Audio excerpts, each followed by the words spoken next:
I think the first one, the first route or the first road is of creativity. That many people, they have a certain hobby, they have a certain interest, they have a certain passion, and if they follow that, I think some of them had as a teenager, but they got so bogged down with the job, so bogged down with the family, that they lost touch with their creative side. And following that creative side is usually a very, very significant way for them to discover the green zone lifestyle. I think those people who are not very creative, but may be very religious, for them I feel that there's a spiritual dimension. They might have to leave the highway of tradition and might follow the trail of their heart in the spiritual context, and they might discover certain activities or whether they need to meditate or they need to read certain books or meet certain people that help them with their spiritual path. And the third path that I feel is very, very complementary to the community is the volunteer work. I call it serving humanity, that people might donate certain part of their time, get involved in activities in the community, it is a school, it is a hospital, it's the church activities, that in that way they don't need a PhD in psychology, they don't need a master's in biology. It is just their motivation to help others, it is their willingness to share their time.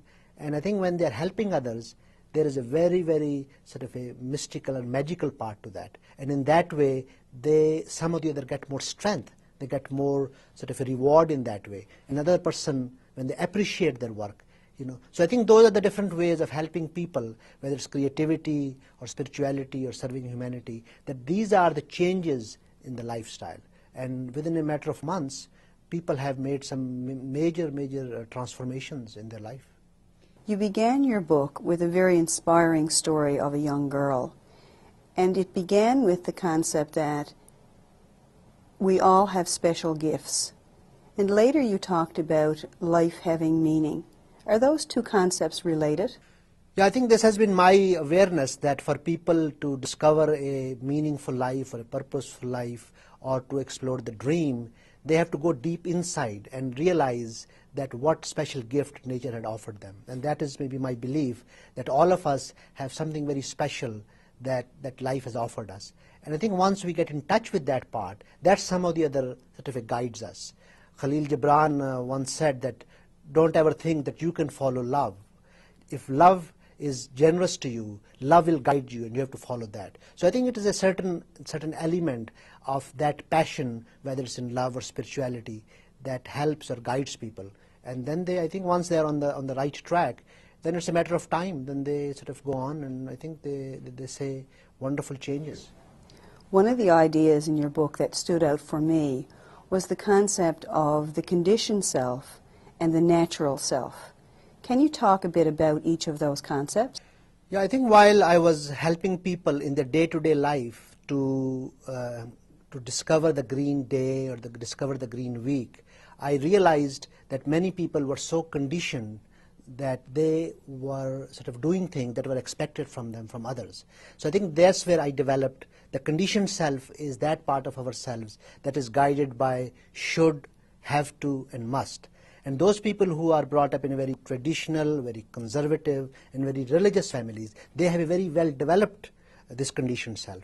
And when they don't follow the expectations, many times they get very either guilty or feel remorseful or very upset.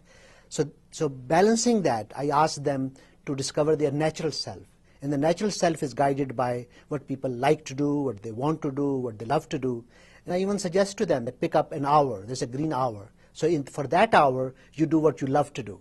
That is where they might go for a walk, they might listen to music, they might create, they might visit a friend. And that hour then becomes 2 hours, then it becomes an afternoon, then becomes an evening. So in that way, I call them baby steps. They start to explore, they start to encourage that part of themselves that they have left behind. And I think once that happens, they start to sort of enjoy more. There is a certain recreational aspect. There is a certain amount of that smile or that excitement or that energy that we associate with children or with teenagers. They become so serious. They are very, very respectful, but also very responsible. So I think that carefree, that childlike, that sort of intuitive part, that creative part, that I feel is where the natural self is. And that natural self, sort of, I think when it comes out, brings a lot of happiness for them. So is there a relationship between the natural self and creativity from your perspective? Yeah, I think I've used the word creativity in a broader sense. This creativity does not mean that they need to paint or they have to write poetry or they have to act into plays. I think the creativity might come up in their cooking or interior decoration or in their gardens. So that part is the creative side. So I think natural self, when it is more developed, starts to express itself in a creative way. And I think, and those people who are artists or sort of very gifted, for them that creative self then helps them even create some masterpieces. So yeah, that is connected to each other. As a therapist, I really liked the simplicity of the model. I felt that lay people and professionals alike could really embrace the concept very easily. I also liked the strength of the model, the strength of the philosophy and the skills that you talked about. How is this model different from other models that you've seen that focus on self-growth?